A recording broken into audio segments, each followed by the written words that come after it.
Welcome to the first timely topics of 2023. Our guest speaker today is Jill DeLong from Hershey, and I'm going to turn it over to her, but we're glad you're here. And for those who continue to arrive, I will talk with them in the chat and kind of catch them up so we can get started. And Jill, I'll turn it over to you and I will help you monitor the chat. And I'm also going to put a survey in there to get your feedback on the topic and other ideas for the future at the end. Great. Thank you, Cindy. Thank you. I guess thanks everybody that is on and could join today. We're talking about ideas, suggestions, and recommendations. And I actually chose this topic because this is something that we're at the Hershey Company, we're looking at a different way. We've always collected ideas or suggestions for many years. We do an approach that I think is different than some other companies, but not unique in its way. So I'll talk a little bit about that. And we have just kind of gone through the motion of doing the same thing year after year, providing the same kind of data year after year. And this year it's really pushing the needle a little bit of how can we do this better? How can we use this information differently and get it out to our teams in a more automated, less manual process. So this is something that is kind of top of my to-do list this year for the Hershey Company, which is why when I was looking at topics for timely topics, this one stood out to me. And Marie said, let's start with this. Let's start the kick off the year with this topic. And so here we are. I have a few slides I'm going to share. So I will jump over to that, but a lot of this is going to be discussion. I hope it's a lot of this is discussion. We have 45 minutes and I only have 6 slides, so I could go through those really quickly. So hopefully there's a lot of discussion about from the rest of you on the call here. Let me figure out how to share my screen because I don't use Zoom a lot. Okay.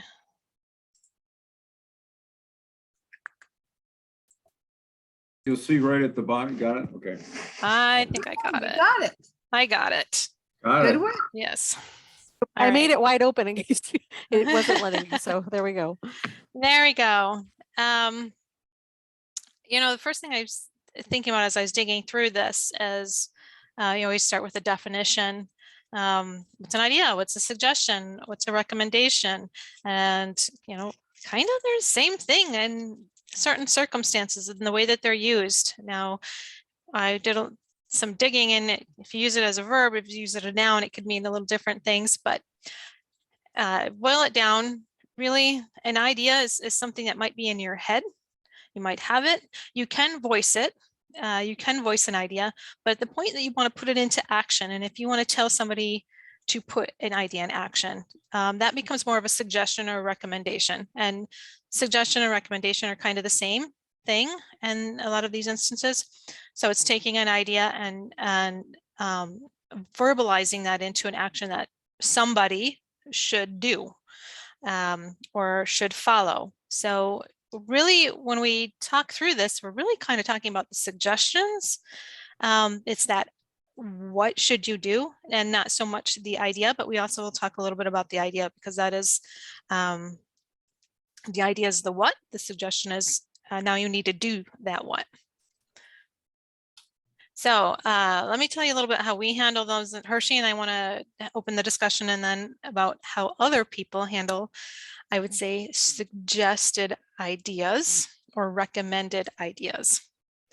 And at Hershey, we get about 8,000 suggested ideas a year. I just looked at 2022 data. It was just under 8,000. Boiling at the top is flavor. All these flavor things, all these flavor ideas that we should make. We should make, I don't know, peanut butter Twizzlers and strawberry Reese's peanut butter cups, and you name it, there's a flavor suggestion out there and we should make it.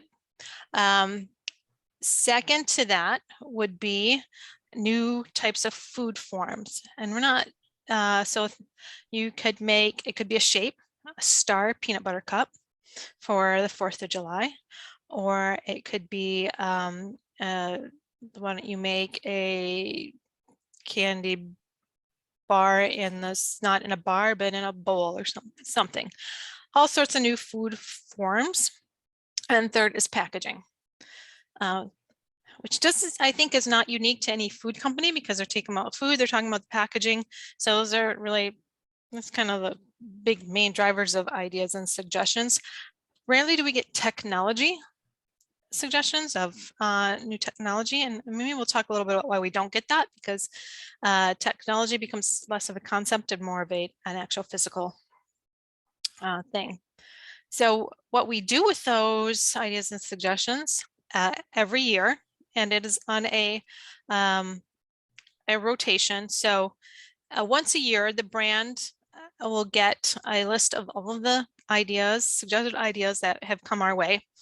So in the first quarter, we handle Hershey bars, Reese's peanut butter cups, Twizzlers. Second quarter would be Jolly Rancher, maybe our Skinny Pap line. So I look at it a quarterly basis, and each brand fits into a quarter, and then each year, every 12 months, they'll get this, basically the same sort of report. And they use this data more or less to affirm what they already know, or to help tell a story that they've already are trying to tell. So if they're already working on a new flavor, and so marketing will use that in their marketing decks and their innovation decks, we're already working on it. This is another piece of a bunch of other data to just show why we should go forward with this flavor. So it goes along with insight testing, some other consumer tests, and anything else they would have is just another bullet point as to why this is a reason to go forward with it. It is used sometime from our R&D teams if they need to just get again more of an affirmation of where people asking for when they are looking for another mix of innovation mix to share with marketing. So for example, sometimes our marketing managers will go to innovation and say, we need a spicy Jolly Rancher, something spicy, maybe a little bit, and they'll talk about hot spicy, what kind of spicy you're talking about, and then innovation has to come up with a bunch of portfolios, a bunch of different samples, and to narrow on to what are we really talking about.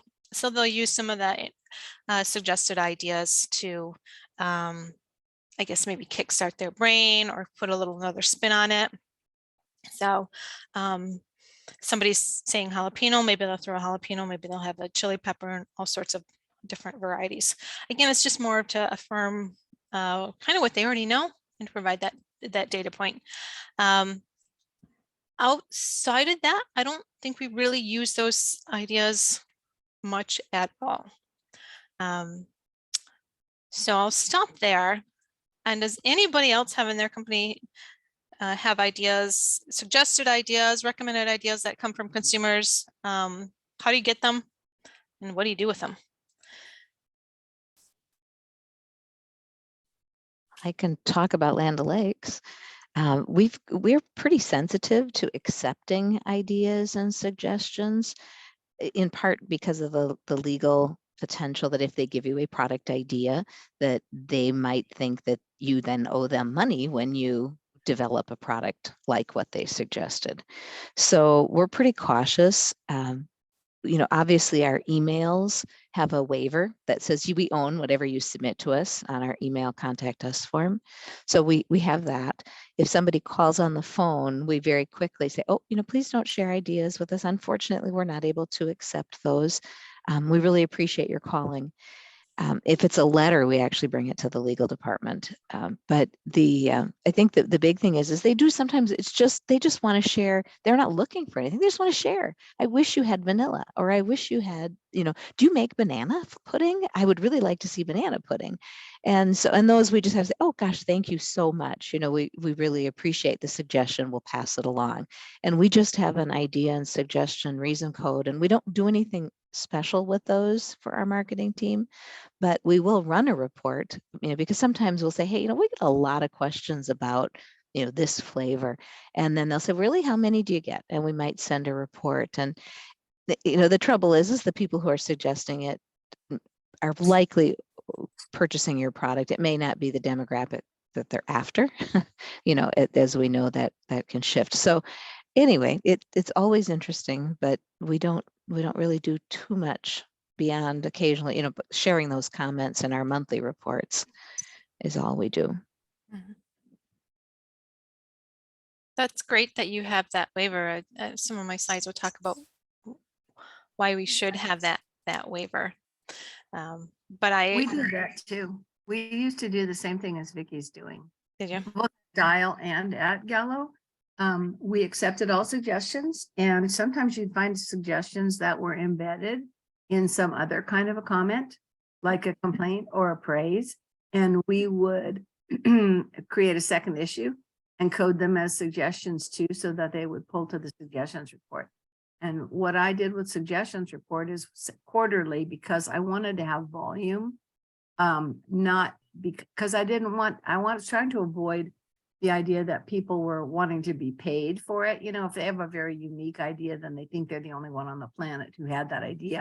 And then it kind of makes a case for why they should get compensated. But if you have a lot of ideas for lots of different flavors or lots of different packaging or whatever, then it's not a unique idea. And it doesn't validate they're wanting to be compensated for it. So I used to, we coded any suggestions as suggest ideas, and we actually broke it down. We had a category in our inquiries. It wasn't actually an inquiry, it was a category in our comments category, and it was suggested flavor, suggested package change, size was a big thing, especially on wine, excuse me, and on soap. They wanted different sizes, and so that was a big thing.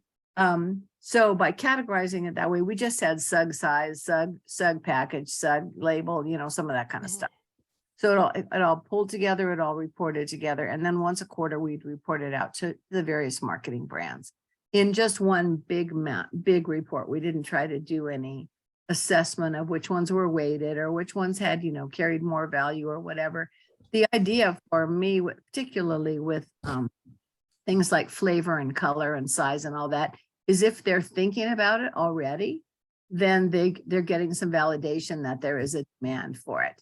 And then the other thing we did do is if we made a change that people were wanting, like a new flavor coming out or a new color, especially when we were doing some of the soap and detergent things, they wanted new fragrances and stuff, we would just send them emails that would say, hey, announcing a new fragrance, that kind of thing. We wouldn't say that it was their fragrance suggestion or a specific fragrance suggestion, just that we were announcing.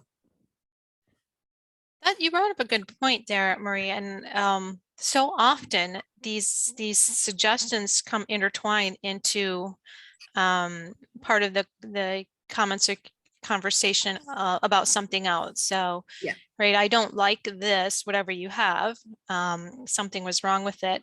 Hey, by the way, I think you could do better if you do this. So it comes intertwined. And I have never worked on a team that has done a great job at dividing those out. Some people get it, and you're right, they can subject code that and split that up. And I've seen a lot of agents that don't pick up onto that suggestion. They hang on to the issue, yep, and don't pick up on this suggestion, and then it gets lost. It's kind of the same thing with some of the praise complaints. I love barefoot, but just this once XYZ happened. And so they'd code it as the complaint, but they'd forget about the I love barefoot, I drink it all the time, that kind of a comment. So the same with the embedded suggestions. I buy this every week and I always have leftovers. So I have to do XYZ with whatever it is. I wish you'd make a smaller size. Some of those kinds of things. No. Yeah, getting people to make multiple issues can be a challenge, right? They have to remember how to do it, because you don't do it on every single contact, but that's what we strive for that too, Marie. So, and if you have dupe issue, if you set up your dupe issue to do it, then it's easier for the agents and they start to see the value in it. If you have to make them rekey everything, forget about it. Right. Yeah, no, that won't work. Yeah. Yeah. So Vicky, did your little butterballs come as a suggestion? Yeah, those No, were no, great. it wasn't a suggestion, but it could have It been, I suppose. Could have been, yeah. I'm so happy so that you guys good. have your butter in a tub now. I've Oh, become that's good too. a Thank you. customer from that. Yeah. I like the sea salt Uh, one. Yeah, if we're Yeah. talking products, yum, yum. Yeah. I Sorry, I do, sorry, Jill. I do No have a apologies. question for Jill, and maybe you're going to cover this, and Vicky, on all those suggestions that come in, did any of them make it to reality? And maybe you're going to talk about it, but I'd be interested with that many ideas, if any of them really turned into something. You know, that's really hard one to answer, Chip, because we've, so I can think about, we had a mint Kit Kat. They're called duos. This was a couple years ago. There was mint Kit Kat has always, mint flavor on anything has been suggested all the time. Yeah. But we've made different mint flavor candy bars throughout many years. So did we make it out of suggestion, or was that already an idea? Was it one we've tested and just wasn't its time, and then at some point it was? You know, coffee flavor is another one that always gets recommended, and we may have, I don't know the history. We may have been testing coffee for 50 years, but it just quite wasn't the time to launch it, you know, until, I don't know, 5-10 years ago, whenever something launched. So I think that's hard to say if anything came straight from an idea. I know most of the time we've already tried out a lot of those suggestions, and it just maybe not hasn't gone to market yet, but it sat in on a shelf collecting dust, and then it resurrects itself years later. And again, we just use that data, as Marie said, just to validate that we should go forward with it. It's a good idea. No problem. I was just curious, because with that many people sending in ideas, I mean, my idea about the mint and the coffee, that's fine. You can implement them anytime in the future.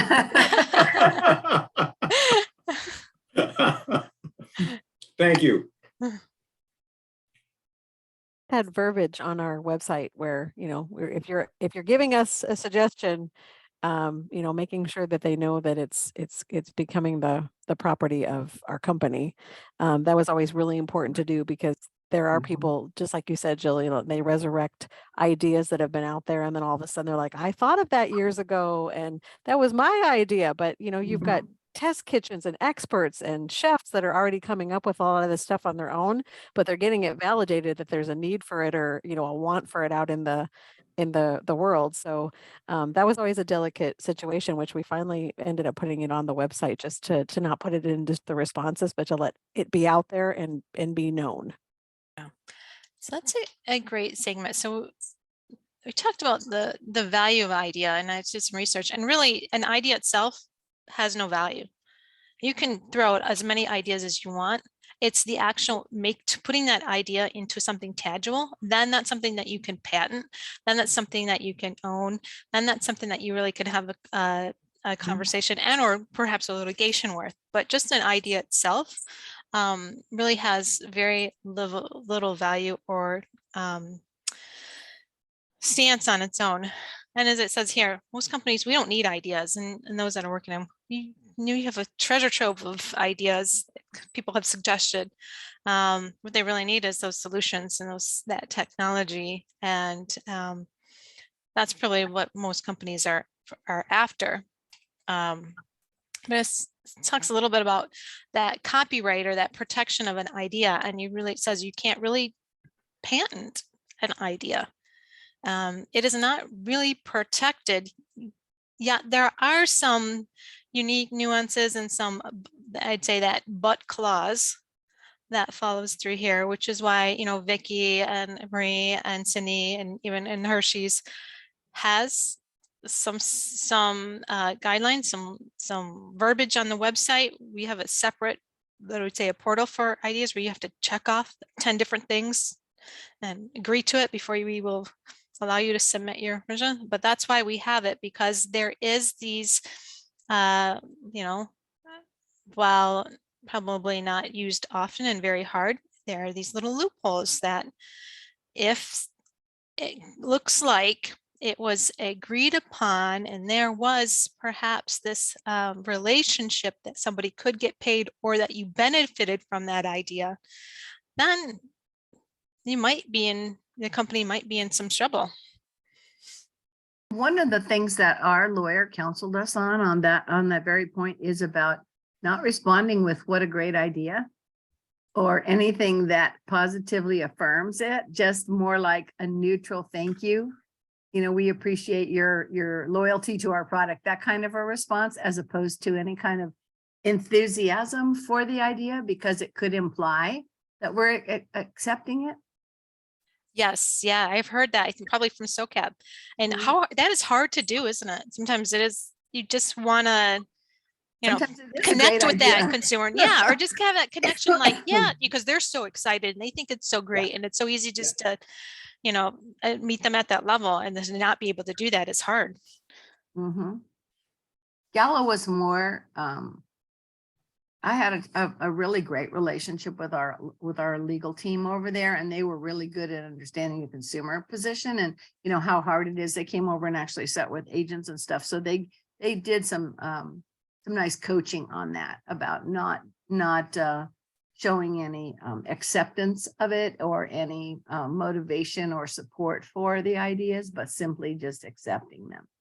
At Dial, we had so many suggestions coming in because our product portfolio was really big that it was all over the boards, and we just kind of had a standard, thanks very much for thinking of us, kind of a simple response. Mhm.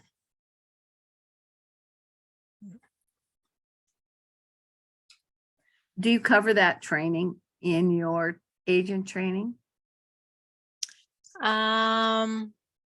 We probably do, because we talk very much about on our agent training, if somebody starts talking about an idea, or if they email us idea, we are to, like, as Cindy said, or Vicky said, we are to stop it right there. We are to direct them to our, what we call our portal, to submit their idea, and we tell them we cannot take ideas over the phone. We have to submit that here. I think it's 12 steps they have to agree to. You know, they have to agree they're over 18. They have to agree that all these other stuff before they can move on to the form to fill it out. And similar to you, Marie, we will call them by, if it's a flavor idea, if it's a shape idea, if it's a packaging idea. There's about 5 different codes. They choose that. Now the consumer chooses a drop down, like, oh, it's a new flavor idea, and they fill it out. We then, when it comes into, we use a student agent, when it comes in there, our agents learn to validate that.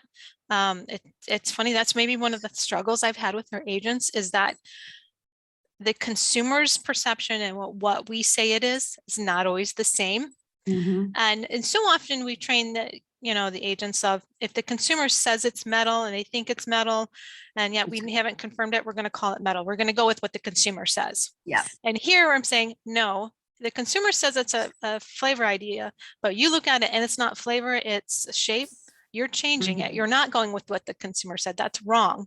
And to me, that is so simple, but it is not simple for agents. And I guess these are lessons every time we learn, where something seems very easy, but yet it's complicated for somebody else. So yeah, we talk about not saying it's a great idea. We have it's really scripted, legal scripted responses for these things. And we really talk about they are not to deviate from that scripting too much. Only customization you can do is putting in the brand product. And if it's like a flavor suggestion, they can, you know, put in the strawberry or the peanut butter, whatever flavor they suggest. Very little customization to them. It's very form letter. But we don't really hear much back from consumers about it. You know, they seem to just, I don't know. They don't really complain that it's a form letter. Maybe they know it's not really going anywhere. You guys, I'm sorry, I have to jump off. I've got a 3 o'clock, but commitment. So I appreciate you taking this time to do this, Jill, but I'll have to jump off for this, and Cindy's going to take over. All right. Thanks, Marie. Thanks, Marie. I brought up some of these legal, what we call unsolicited ideas, because really this is probably what we're getting is these unsolicited ideas. That we have a place for them to submit their suggestions. We're not actively looking for them. And so this is where we're talking about why we have those, that statement on the website or something like that. Because even though there is no contract between there, is that if there's some theories, and we know there's lawyers and law firms that are looking for this, that will go after big companies like Land O'Lakes or something like that. They're going to see if there's that perception that if it was maybe creation of a contract, by the way that it was expressed, by the way that we respond, the words that we use.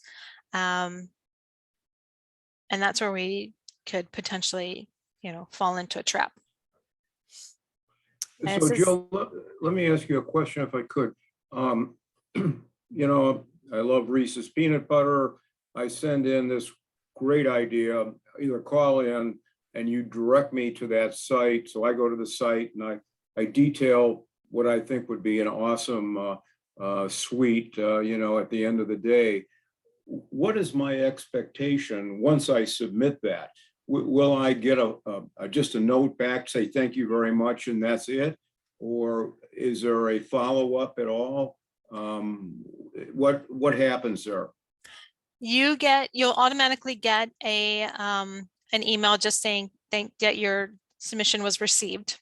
So you'll get that pretty automatically. And then you'll get another response that an agent actually reads through your submission and will respond using, like I said, this pretty much standard legal template. And it will say, thank you for your suggestion. We're really glad you love our products. We will pass along your suggestion of whatever it is to our marketing teams. They use ideas and suggestions regularly to help improve our products and think of new and, I don't know exactly what the word, something along that line. Okay, so basically you're going to pass it along, and at this point, if I wanted to know where it was, it sounds like if it's a good idea, we'll get back to let you know that it was a good idea or wasn't a good idea, but there's no expectation in any follow-up. No expectation. Okay. It might say if somebody is interested, they'll reach out to you. Okay, great, thanks. And to my knowledge, nobody has ever reached out to anybody. It is always first. Yes, there's Thanks. always that hope, right? It could happen, but probably not. Persistence. Is that about the same?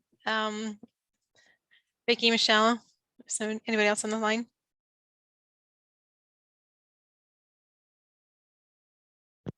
I'm sorry, I actually jumped off for a second. So Oh, it's okay. Michelle, were you listening? Is there anything more we should add there? Sorry, I was muted. No, I think we don't have a lot of, I ran a quick report and we don't have a lot of suggestions. We don't get anything like you do, Jill. We have like a couple hundred. No. So yeah, we aren't reaching out to people or Make something in peanut butter in a shape, and then you'll get a lot of suggested ideas on new shapes. a lot of ours are flavor. And then there's a few products where, people want a larger size. That we get some of that with the really loved Cozy Shack or something where they want a bigger size, or the tubs. They want the 2-pound, 5-pound tub. Yeah, of pudding. The vat they can just twin jump in. 5-pound pack because they're eating. Oh, no. How about And we don't do a lot with those either. Yeah, we just don't do a lot with them in our reporting. We may just mention people asking for an unsalted variety, or we code out sizes and unsalted variety, and then just suggestions. We kind of have 3 categories. Okay. So maybe in, another kind of report, we would mention that people are asking. How about like bacon flavored butter or something? That is good. Those get trickier. Those get trickier. Yeah. So, That hits closer to home with our, It's a Minnesota thing. It's yeah. And so in my research I was doing, and they were really talking about a lot of industries outside of food, but you can really think of examples, entertainment, so movies, music, gaming, where somebody expresses, right, this great idea for this new gaming system. And really they were talking about how it is buttoned up and really having the legalese verbiage and all of that, because people pay big money, to have that kind of newest and greatest game or movie or something like that. So making sure that any of those ideas that come that way are not construed. Also, it talks about it, which was kind of interesting about it gave an example of Taco Bell. And I didn't think I would know how to show a video through Zoom and make it sound come through. So I didn't bother to click it through that kind of technology. We talked about the Taco Bell commercial where they used the Chihuahua. You remember that commercial with the little Chihuahua? That actually, the use of a Chihuahua came from somebody suggesting that to Taco Bell. And they suggested and they shared a video of their own little Chihuahua. And so Taco Bell had communication with this person about their Chihuahua. Anyway, Chihuahua ended up in Taco Bell commercials, quite a bit of them. And they lost a lawsuit because they, through these conversations, they felt that had used somebody's idea, and through the conversations with them, that gave the perception that there was an agreement of payment, although there was nothing ever signed, documented, or whatever. So it did get me thinking, because we often will get through social media, somebody sending photos or sending a little clip of their kids with their candy bar, or we have an example that's going out where we actually put into a commercial which originated from a social media post of an individual, and they're like, for, I don't remember particularly the candy bar is, and we are turned that into a commercial. Now, I don't know the background story about that. I hope everything's done legally, but that are things that I've seen happen that we've taken, and they're not suggestions or ideas, but maybe they are, because all the time in social, they're like, my kid's so cute, they'd be great in a commercial. we call that user generated content, UGC. Mhm. And whenever we are going to use something that a consumer sent us like that in social media, we do have to request permission. And so our social media managers have to ask for permission, and the person has to reply, and they document that so that, even if we're going to reshare your fabulous baking success, we need permission before we can do that. So My question, I wonder, does it need to go further than permission? So if we share that, and what if sales skyrocket and right, whatever? it's a great question, right? I don't know how far that goes. I don't know either. That's out of my world, but I just think of that, because when you come back and say, hey, I'm the reason why now sales are so high, I should get a cut of that. We had some of those come through, I remember. But Jill, I'm just trying to think of that commercial. What did the dogs, was it Yo Quiero Taco Bell? Something like, I was going to say it because I was going to say it wrong. I'm trying to remember the Taco commercial. Bells. What Yes. was such the appeal of that besides the cute little dog? It's just so funny. Yeah, there's they lost a lawsuit on that one. Oopsie. So I guess it's not common, but it does happen. we've talked about these because you guys have already said you're already doing these. So some of the things that we could do, your company, if they're not doing this, to make sure that you just protect yourself. And it's really having that policy in place, having some sort of verbiage there on the website, on the form, something like that, that says, we own it. You give it to us, we own it. And we're not going to pay you for it. And we can do whatever we want with it, more or less, kind of. These are the statements that it says. And it also talks about having records of any interaction. Everything is dated when it comes into ours, and we actually keep all of our anything that comes in through that portal. We keep that as an indefinite that goes into record retention without as an indefinite submission. But it is dated, and I have had to look back before because somebody has tried to sue the company, and we had to look back to when they submitted their idea, and then we've had R&D go back and look at all of their prototypes and when all the things that they have done to prove that we're working on that idea prior to this submission. So I do remember that one case where we had to dig through that, and we used date as a way to prove that we had already working on it but prior to their idea submission. Thank goodness for records, right? Yeah. Digital records. I don't even begin to think of what it was like before we have like, I know. systems. Gosh. Totally.